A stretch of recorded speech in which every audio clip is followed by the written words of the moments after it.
Hey guys, Pittman here. I just wanted to walk with you through lessons 2 and lessons 3.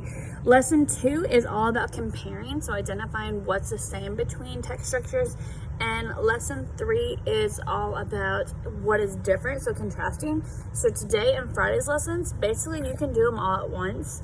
I'm going to talk to you guys about some different texts than Buzz has. So Buzz has some text about the Titanic, and the topic I'm going to talk to you guys about is going to be the Little Rock Nine, and I'm going to use this book called Dream to Freedom, and I'm going to use this book called Fire from the Rock. So text structure is the type of, kind of the type of writing that you have. So you have informational, which they call expository here, expository here. I had to make sure because they mix it up. They're intertwined. So expository is when I'm just telling you just the facts. So the facts are Brown versus Board of Education happened in 1954. It took until 1957 for Little Rock to integrate. That's a fact. You could have any type of factual information in that, and you would want to use a formal tone. So that would be where you would not use things like slang, you would not use like opinions, you would not try to persuade somebody, you would not talk to the author or to the reader, you would just state just the facts. So history books, encyclopedias, different things where you find factual information are written in expository or informational. The names are both the same. Buzz has the next type of writing as narrative. So narrative is a story. So it could be a personal narrative, which is like my own personal story, or it could just be like a regular fiction narrative. Most stories are fictional narratives, so it's any book that tells you a story. So Fire from the Rock is an example of a narrative because it is featuring a fictional girl who is trying to be one of the Little Rock Nines.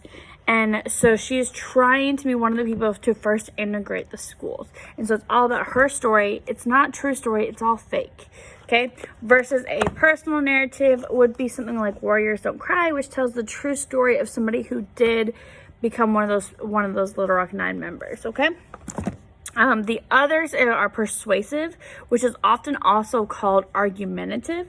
That is where I'm trying to persuade you to feel a certain way. For example, maybe I'm trying to persuade you to want to defund the police, or I'm trying to persuade you against that. Either way. So it's that type of writing where it's like, I want you to feel this way. Okay, and then the last one is descriptive writing, which normally goes hand in hand with narrative. It's where they use their 5 senses to describe something. So you take something like this orange, and you talk about how the texture is very, very bumpy. The smell, it smells really citrusy. The taste, maybe it's really sweet, maybe it's sour. I don't know. I haven't tasted it yet. It looks like a regular typical orange. It has a little bit of a bump on the top, and it has a sticker still on it. And sight, smell, feel, it feels like real bumpy. Touch, we already talked about touch, feel. Smell, we talked about smell. Hear, I don't hear anything when I hear an orange, but maybe if I touch it on the ground, I hear it. It's like a ball. And so descriptive writing is where you would describe things. So one could argue that parts of Fire from the Rock might be extremely descriptive because it might talk about the what she saw and what she felt and what she smelled, whatever.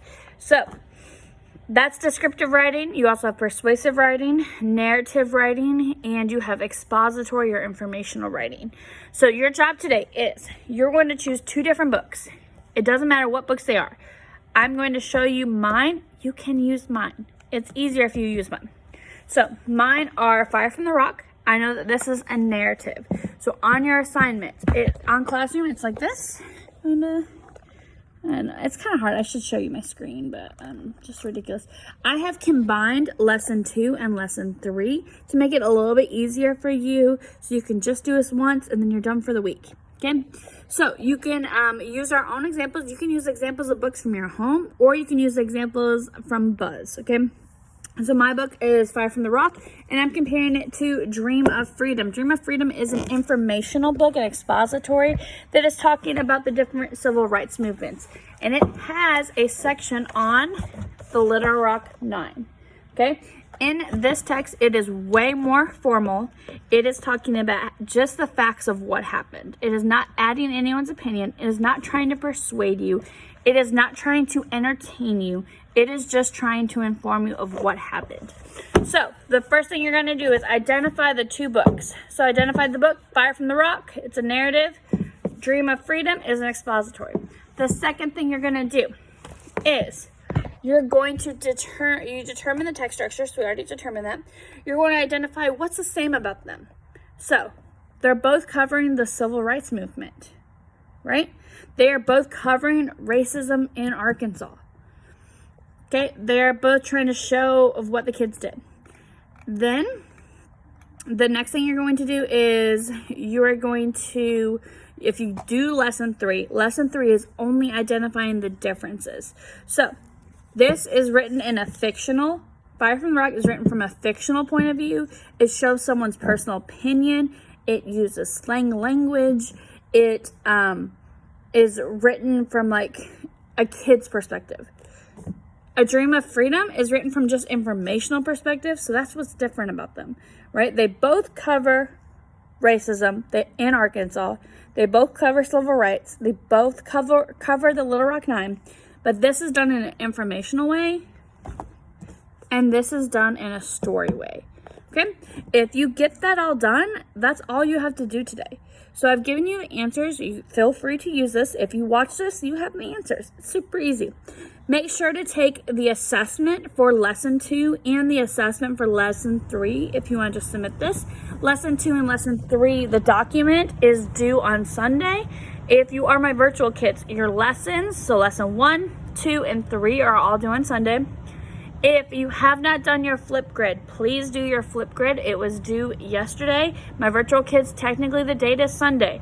I made it Wednesday so that you guys can be on top of it and you don't feel like you have 5 classes worth of work in one day. Now, the other things that are due. Reading notebook. If you have questions with your reading notebook, I'm going to be super flexible on the reading notebook for the first week. After the first week, I'm going to be a lot harder on it because you should be reading a book at home. I will upload a copy of The Outsiders and I will give you YouTube links to the chapters and tell you what chapters we are reading. I would love it if you would read The Outsiders with us, okay? The reading notebooks will pertain to them, but you can also use the reading notebooks just to write about whatever you're reading. So tell me about what you're reading every day. Bell work, we have not started official bell work until tomorrow. The first bell work will be due not this Sunday, the following Sunday. And then the last things are your parent contact form. I need your parent contact form. I'm trying to make good calls today or this week. And your reading interest survey, so your reading survey, it's important for me to see what I can get you to read.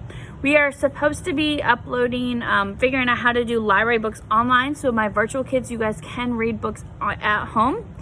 And then if you are in pre-AP class, I would like you to submit that pre-AP application if you have not.